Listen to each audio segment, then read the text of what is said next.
welcome back to another review with the two gamers, Mark and Sarah. Hi. And today we are going to review Soda Jerk by Allplay and designed by Chris Yee and art by Sai Beppu. I hope I pronounced that right.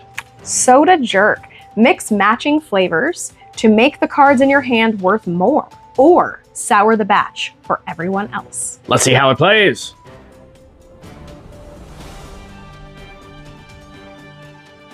Here is a game of Soda Jerk, set up for 3 players.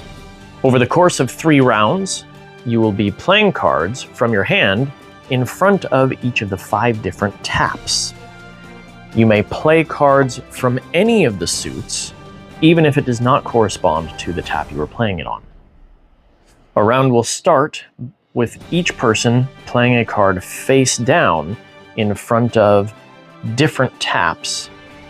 And from then on, each player may either place a card face down at a tap or flip one face down card. Play continues until someone has 3 cards left when they start their turn, or if all players consecutively flip over a card, or if all cards on the table are face up. At that point, the round is over and you will determine how much each tap is worth by subtracting the suits that do not match it from the suits that do, and coming up with a total. For example, strawberry cards here are worth 4. Now, the cards themselves are worth 4 regardless of the number on them in your hand.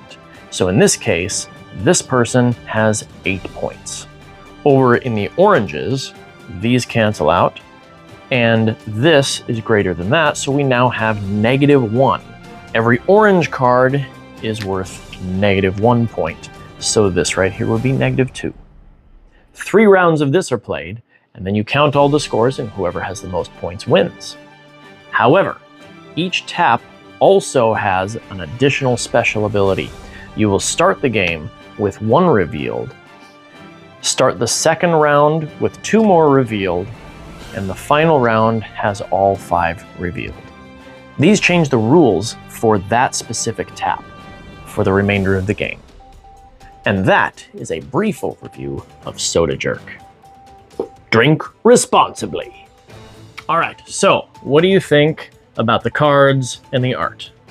I like the art a lot. All of these small box games by Allplay, they all have the same artist, and she just does a fantastic job. I think it's colorful and fun, really engaging to the eye. And I like that each one of them has a slightly different style. Yeah, absolutely.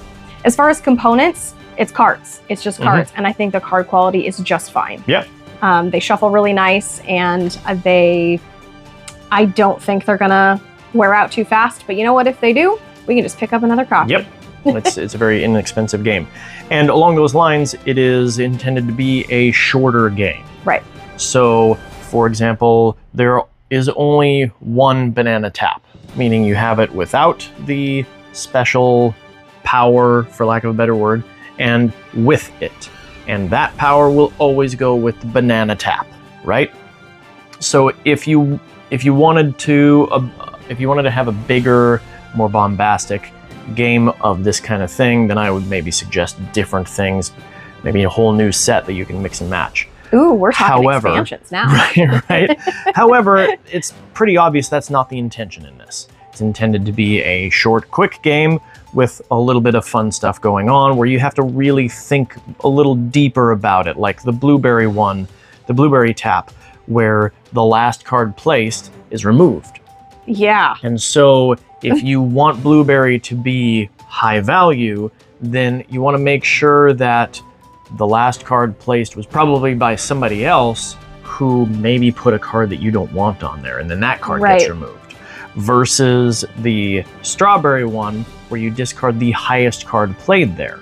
That was an interesting one. So, talking strategy now, all of these different powers on different scoring condition is kind of what I'm looking at it as with the different taps. so you get dealt your hand, and a lot of times you will be short in one suit or another suit, if you want to call all the different fruit a different suit.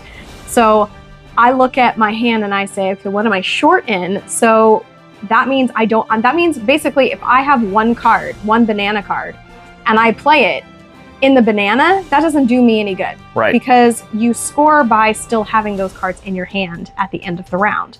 So I'm not going to score banana unless I hang on to that and somebody happens to be really generous with putting cards in the banana area. So I kind of take that one card and I think that's a throwaway card. So then I look at another suit I'm short in and I say, okay, I only have 2 blueberry cards. I'm going to abandon the bananas and the blueberries. So I'm going to go ahead and sabotage one of the other stations with these cards that I don't need because I'm not going to be Now scoring. I know how she's going to play. Now you know how I play. Uh-oh. I just revealed all my cards.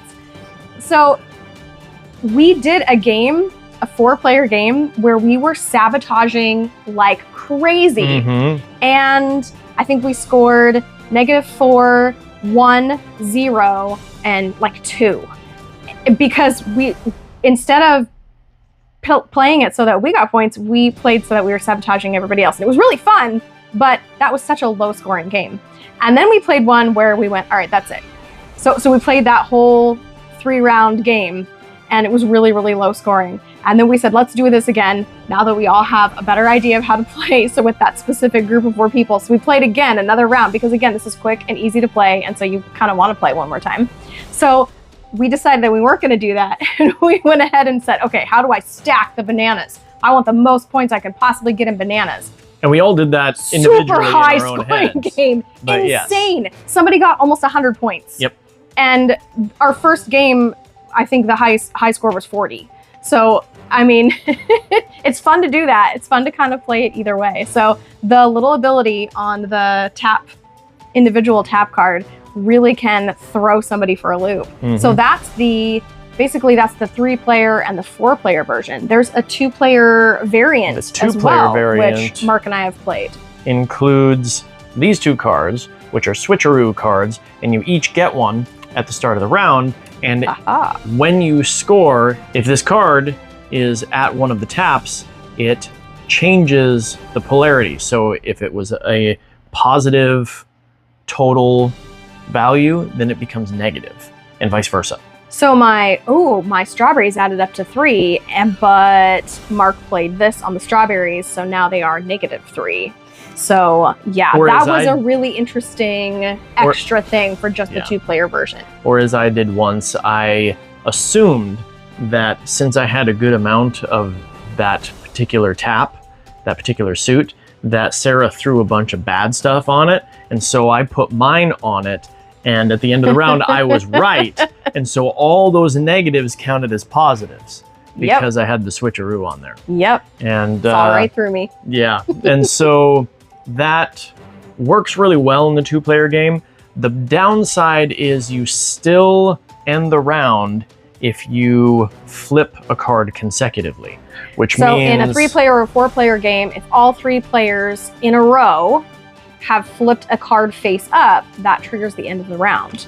In a 2-player game, you just have the 2 players. So I want to see what card Mark put down, and he goes, all right, I just want to end the round, and he flips one over and it's done. And we played and I went, what? The game's over? So it feels really, really short with just a 2-player. I prefer it with a higher player count. Yeah. But I do think the switcheroo cards are really interesting. Yeah, I agree. The switcheroo cards are very interesting. I'm not sure I recommend this at 2, though. Even with those. Yeah.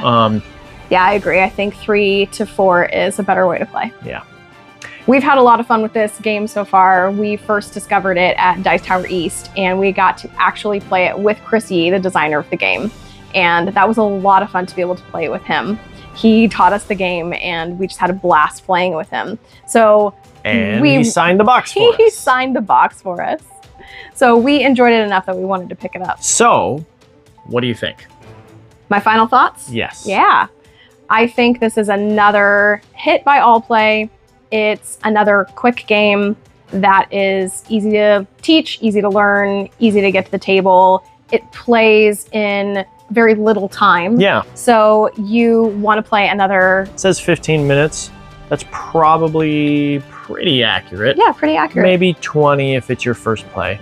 I think this is a really good game to play as one of those icebreaker games or kind of a palate cleanser between two really heavy games or two longer games. But at the same time, I wouldn't just recommend it for that. I think that it is something that is fun to bring to game night. So, if you're looking for something quick, simple, and extraordinarily unique, and fun, look for Soda Jerk. All right. We'll see you next time. Have fun playing games. Bye-bye. Bye.